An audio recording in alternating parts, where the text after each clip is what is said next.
He who trusts in his riches will fall, but the righteous will thrive like a green leaf. Proverbs 11 verse 28. Hello brothers and sisters in treasure hunting all over the world, in the Philippines, Luzon, Visayas at Mindanao. Kumusta kayong lahat dyan? Sana ay palaging nasa mabuting pangangatawan tayo. Shout out din sa ating mga katiats in abroad, dyan sa Saudi Arabia, in Australia, California, in Canada, Korea, Taiwan, Indonesia, Malaysia, and of course, my avid subscribers right here in the Philippines. Thank you so much for keeping company with me. At sa episode na ito ay ating tunghayan itong pinadala na treasure marker ng ating kati at somewhere else right here in the Philippines. Paano nga ba hanapin ang item kung meron man sa ganitong treasure marker? Alright mga katiats, welcome back. Meron na naman tayong i-analyze ngayon partially na treasure marker. Isang malaking bato na medyo merong mga marka referring to the Yamashita treasure symbols. Okay, tingnan natin ang ibang picture dito. Ito yung close up ng bato, which is, kung nakita nyo guys, ay meron siyang mga horizontal. Ito yung mga horizontal line, yan ay mahirapan ang nature paggawa niyan. Tulad nito guys, tingnan natin itong mga horizontal line. Itong vertical naman ay madali lang ang nature gumawa niyan, kasi vertical yan. Sa tagal ng panahon, ang tubig kasi dyan ay tumutulo, kaya gumagawa ang tubig ng linya. Katulad dito, ito ay natural, itong nakaslant, kasi dyan dumadaan ang tubig, at sa tagal ng panahon ay nagkakarb ang tubig sa bato. Pero itong ibang linya dito guys ay man-made ito. Kasi hindi siya continuous, hindi siya tumulo hanggang dito. Siya ay short line lang na madiin or malalim ang pagkakarb. Ito rin ay man-made. Ang mga horizontal line dito ay man-made. Kasi ang nature karamihan, ito nature to. Ang nature ay pababa ang kanyang guhit ng linya sa bato. Kaya ano ba guys ang ibig sabihin ng mga square? Mga parang square dyan na signs na mga marka. Okay, at marami din siyang butas. Ito ay parang heart. Tingnan yung maigi yan. Kung heart yan, yan ay pointer papunta dito. Okay, at meron pang isang visible na butas dito, ito. This means item. So kung nasa itaas ang item, itong hole, ang meaning niyan ay papunta rito ang pag-search sa harap. Meron ding isang visible na marka dito, ito yung plus. Ang plus at saka X ay magkaiba. Ang plus sa kanji sign, yan ay Ju. At ang Ju means 10. Ang 10 referring to 10 ka steps or hakbang. So i-check nyo guys, papunta sa harap niya 10 ka hakbang, 10 hakbang, or papuntang gilid, papuntang east at west. At pwede rin doon sa likod. I-check nyo ang 10 ka hakbang. Kung mayroong bato doon na mayroon na namang marka na maganda, tulad ng triangle, ng circle, ng square or arrow, pag mayroong mga ganyan na sign doon sa unahan, sa gilid o sa likod, meaning to say nandun ang treasure. Ito kasi na marker ay tinatawag ito na reference marker. Kasi malaking bato siya, hindi siya mabubuhat ng tao, kaya diyan nila nilalagay ang kanilang mga codes. Pero dito sa 10, ito ang basihan natin na wala diyan sa bato na yan ang treasure. Ang treasure ay nasa layo na 10 yards or 10 steps or 10 meters ganyan kalayo ang item. Okay, so tingnan natin ito sa malayo. Ito yung malayo na picture niyan. So meaning to say ay nakaharap siya dito guys. Papunta siya rito. So most probably ang treasure ay dito. Step kayo ng 10 meters sa harap niyan at doon maghukay, adjust lang kayo left and right. Or lakihan nyo ang hukay sa 10 meters kasing laki ng bato para isang hukay lang ang gagawin. Okay? So ngayon, tingnan natin guys ang whole area sa kanyang drawing. Nasaan na yung drawing niya? Ito. Okay, so dito guys naglalaro or talagang magagamit nyo ang compass. Ang compass kasi yan ay magtuturo ng eksaktong itong direction ng inyong tatahakin. Kasi ang mga Hapon, compass lang yung ginagamit noon. At sa bandang west, nilalagyan nila yan in line with the east. Doon naman sa north, kung meron silang nilagay, meron din silang sa opposite niyan, south na nilagay.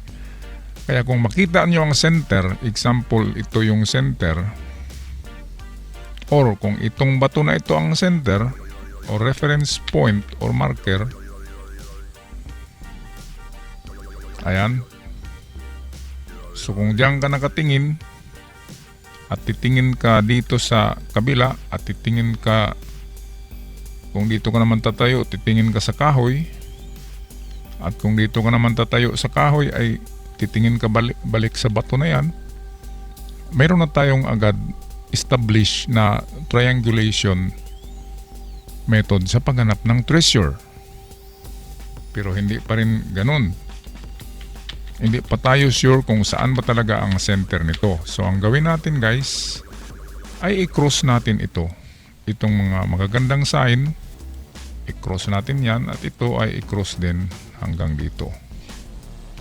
Okay, ngayon meron na tayong reference na direksyon. Magagamit na yung compass. So ang west ay tumatama exactly diretso sa kahoy na may butas. At alam naman natin na ang butas ay nagsasabi yan ng item na malapit sa kahoy. Yan ay giveaway. So kung maghukay ng mga item sa kahoy ay hindi directly doon sa kanyang ilalim, kundi yan ay nasa likod niya, distance 3 to 7 meters, 357 yan. Or kung dito ka sa harap, ganun din, umpisa sa 3, 5 and 7 meters. Papunta rito, 1, 2, 3. Palaging 3 hukay na test dig. 2 meters lang ang lalim. Alright, so assuming na meron tayo dito. Dito sa palagay ko ay wala. Pero dito sa kanyang opposite ay talagang meron. Kasi meron ito mga boulders. Merong heart sign at merong tunnel entrance sign. Which is yung number 3 yan ay entrance or open entrance. Okay, so tingnan natin ang aking drawing para lalong mas maintindihan. Ito na yan. Gumagawa talaga ako ng drawing. Pinagpaguran ko yan para maintindihan ng ating mga katiets. Ngayon saan na ba tayo? Gumawa tayo kanina ng cross, which is our 4 direction ng ating compass. Kaya kung may compass ka, hindi ka talaga maliligaw. Practice lang sa paggamit niyan at pag-analyze. Pag mayroong mga bato na nag-a-align ng east, west, north at south, meaning to say ang mga bato na yan kung eksaktong naka-cross or eksaktong naka-triangle, yan ay marker sa treasure. Lalo na tulad nito, mayroong mga markings. Okay, so ito ang north, east, Ang importante lang naman ay east. Kasi yung malocate natin ang east, malocate natin lahat ang tatlo pang direction, which is north, west, and south. Okay, nung unang panahon, pag nagbaon daw ang mga Hapon ay nakaharap yan sa east palagi. Hinahanap nila yung east, sa likod nila yung west, at doon sa direksyon ng east palagi ang item. Example guys, kung dito ka nakatayo, ikaw ito, at kung nagbaon ka, ng item mo ay dito ka nakaharap sa east, sa sun. Kaya maraming marking na sun, kasi ang sun that is east. So kung magbaon ka dyan, titingin ka ng bato sa east. At kung mayroong makitang malaking bato sa east, ay diyan mo yan ibabaon kung tayong magbaon, di ba? Papuntang east, tapos hanap tayo ng isa pang reference sa west, sa likod mo. Kaya ang nakita dito sa ating example, sa padala ng ating ka-TH ay eksakto talaga ito na meron siyang reference sa likod. Kung dito siya nakatayo, noong nagbaon siya guys, kung siya ito, ayan, tapos nakatingin siya dito sa east, dito yung silangan. Ngayon, kailangan niyang maghanap ng isa pang reference or tatlo. Pwede doon sa north, kung merong bato doon na malaki, lalagyan niya rin yan ng marka. Ngayon, ang nakita niya na marker ay itong tatlo. Kasama na yung boulders dito, pero kung hindi natin ito isama, meron siyang dalawang backup na marker para malocate niya kung saan niya tinatago ang treasure, which is I think dito sa east. Okay, bago natin yan i-touch yung treasure dyan, ay ito muna tingnan natin ang kanyang dalawang marker. Ang kanyang dalawang marker, which is kahoy na may butas, kung saan nakaharap itong butas ay i-check nyo 3, 2, 7 or 357 meters. I-check nyo kung saan nakaharap ang butas. Okay, o kung dito siya nakaharap na bato, nagsabi na naman ang bato na ito na i-check nyo ako sa 10 meters kasi 10 ang meaning ng cross. Sa kanji, that is Ju, that is 10. So check nyo sa 10. Hindi naman tayo pwede pupunta dito kasi wala siya sa direksyon ng kompas. Kaya ang i-check natin ay yung east. Kung ito ay 10 meters or 10 kahakbang or 10 yards, eksakto. Dito talaga nakabaon ang item. Okay guys, so ano ba ang mga simbolo dyan na nagsasabi na nandito ang item? Okay, unahin natin yung sign ng entrance to the tunnel.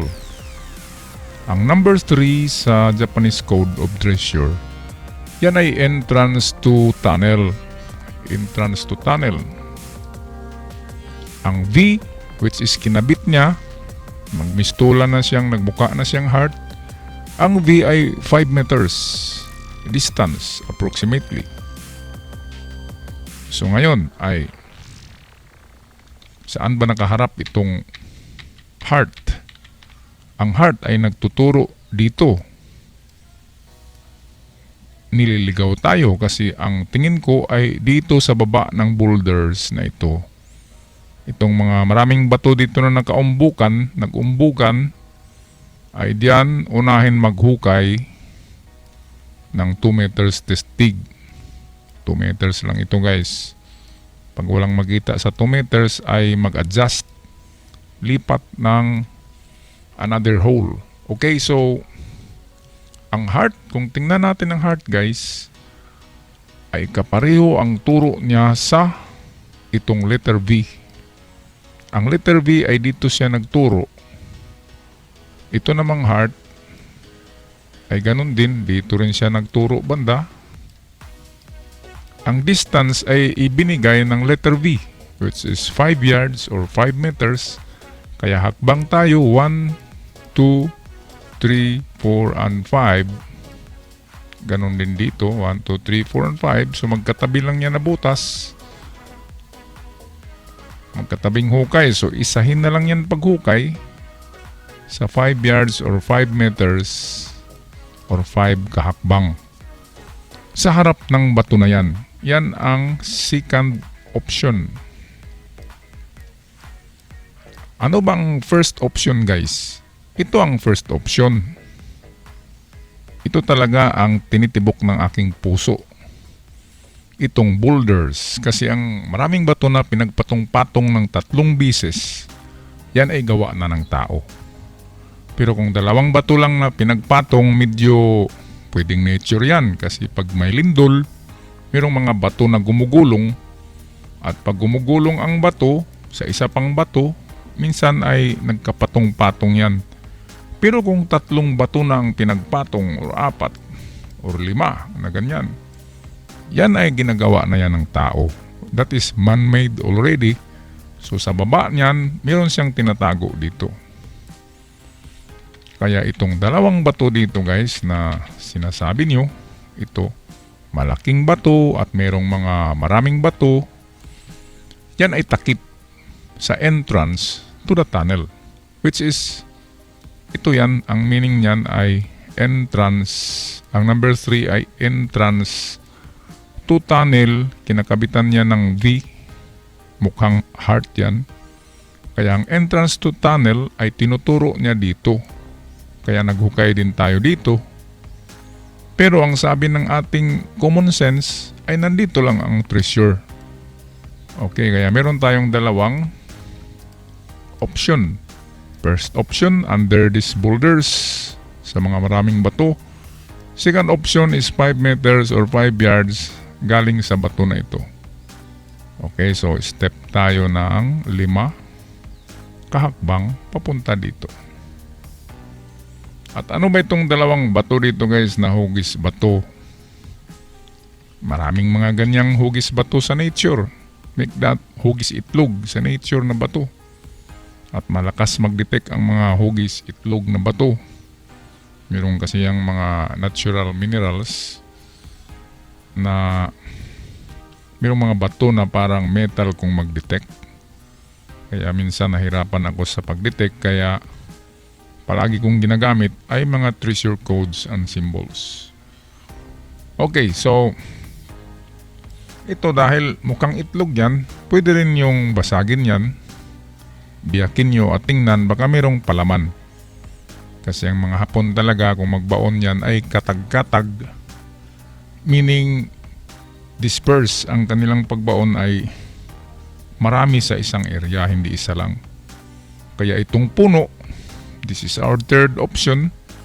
Ang puno ay i-check nyo kung saan nakaharap itong butas. At maghukay kayo sa 3, 5, meaning to say, kung ito ang 3, hukay kayo dito, hukay din sa 5, at sa 7. Kasi pwedeng ang kahoy ay merong giveaway na nilagay. At itong boulder dito, na malaking bato, pwedeng nandyan ang big deposit. Okay, so sa aking tansya ay merong 2 deposito ng treasure. Isa yung sa kahoy, which is giveaway, at isang malaki na treasure dito banda. Sa mga pinagpatong-patong na bato na yan. Alright guys, at ito, ano ba ito? Ito ay sa tagal ng panahon na tibag lang yan dyan, nakakabit yan dyan, at nahulog dyan, or merong nakadaan dyan ng mga tao na binasag. Sa experience ko, ang mga bato ay pumuputok. Nabibiyak yan, sumasabog ng kanya lang dahil sa init at sa siya nababasa ng matagal ng panahon. At kung mag-iinit ang panahon, minsan nabibiyak, sumasabog ang mga bato na ganyan kalaki at sila nabibiyak. At magtaka tayo bakit yung pumutok, nag-crack, sumabog na parang yung triangle ang lakas ng sabog pag nabiyak ang bato. Naturally, nabibiyak yan sa init ng panahon. Alright guys, so sana malinaw ang aking pag-analyze ng inyong treasure site. Ang aking decoding or analysis is only a part ng inyong pag-analyze or pwedeng pangdagdag sa inyong pag-analyze ng inyong treasure site. At kung magkapareho tayo ng analysis, meaning to say, tama tayo. At kung yung analysis ko ay medyo itong katanggap-tanggap, kasi meron tayong common sense. Pag ang ating common sense ay nagsasabi na tama yan, ang ating puso ay nagsasabi na tama yan, sa gabay din ng mga angels at ng mga tagabantay diyan, kasama ng ating buong may kapal. Pag lahat yan ay tumutulong sa atin, ay talagang ibibigay yan at makukuha natin yan. Sa totoo lang, kahit mga Amerikano na treasure hunter ay naniniwala din sa mga tinatawag na mga tagabantay sa treasures. Ang treasure, pag bumabalik na yan sa lupa ng matagal na panahon, ay aangkinin na yan ng mga lamang lupa tulad ng mga diwindi, kapri, inkantada. Ganyan. Kaya mahirapan na tayo. Meron ng mga natural na mga tagabantay diyan sa mga treasure na yan kasi bumabalik na yan sa lupa. At alam naman natin sa Biblia, ang gold ay nabilong sa Kingdom of God. Doon sa Revelation, makikita nyo doon na ang Kingdom of God ay karamihan ay ang mga roads or daanan ay gawa sa gold, ang foundation ay gawa sa precious stones, ang gate ng Kingdom of God ay gawa sa malaking higanting perlas. Kaya yan, ang gold na yan ay pag-aari din yan ng buong may kapal or mighty creator or the Almighty God. Kaya kung ibibigay yan sa atin ay yan ay gusto ng may-ari. Alright, kasi hindi atin yan ay hiniram lang natin para magamit natin. Kaya mahal ang gold kasi yan ay pagmamay-ari ng mga superiors sa atin. Alright guys, hindi na ako magtatagal. Magpaalam na ako, Surigao-san. Salamat sa panonood. And don't stop chasing for your golden dreams. Ciao for now.